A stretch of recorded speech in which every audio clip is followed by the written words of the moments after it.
ভাবি শালাকে লেসছি। এই ওর সাথে তোকে প্রেম করতে বলেছি নু? কে বলেছে প্রেম করেছি? আমি প্রেম করিনি তো। আমার মতন হ্যান্ডসাম ছেলে দেখি তুই নয় আমার প্রেমে পড়ে গেছে।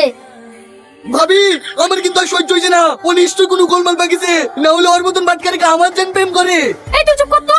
এই তোকে আমি কি শিখে দিছি নু? প্রেমের অভিনয় করতে। তাহলে ওর সাথে তুই প্রেম করতে গেলি কেন তাই বল। কি হলো হাসছি যে? তোমাদের কি মনে হয় তুই না রোহনের মতন হ্যান্ডসাম ছেলে তুই আমার মতন বাটকার সাথে প্রেম করবে? মানে? আমি গতকাল তুই না খালি পার্কে যাওয়ার সময়। আচ্ছা বিশু, একটা সত্যি কথা বলবা? হ্যাঁ বলো। বিশু কথা বলছো? আমার নাম রোহন।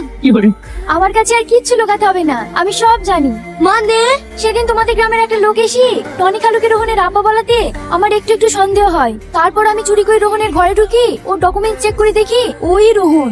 এতে আমার কোনো দোষ নাই। সালমা ভাবি আমাকে তোমার সাথে ভালোবাসার অভিনয় করতে শিখিয়ে দিয়েছিল।